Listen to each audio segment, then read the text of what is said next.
Very easy to do on this machine. You just drop down the latch, put the milk under.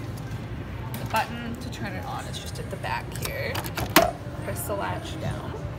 This is going to determine how much milk foam you have, so we usually just leave it in the center, but once you have it at home you can adjust it to a higher amount of foam or a lower amount of foam, and then you just tap the cappuccino button.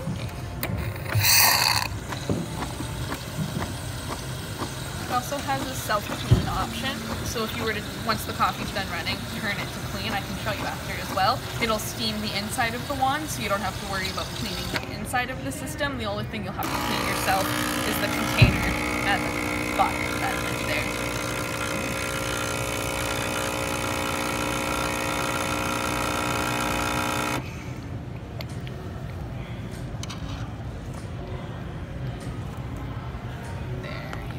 And then when you lift the latch, it'll also dispense the capsule. It just goes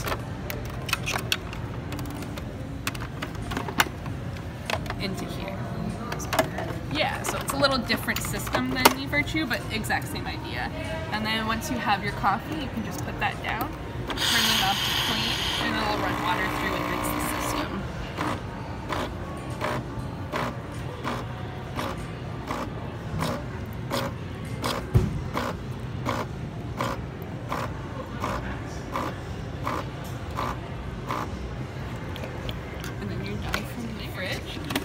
Also a separate attachment that'll stick in here, and that'll run hot water. So if you're doing Americanos, if you drink a lot of tea as well, it's kind of a kettle and a coffee maker in one. So that's another addition of this one. So it is a little bit more expensive than some of the other options, but you're getting a lot more than you do with the other machines as well.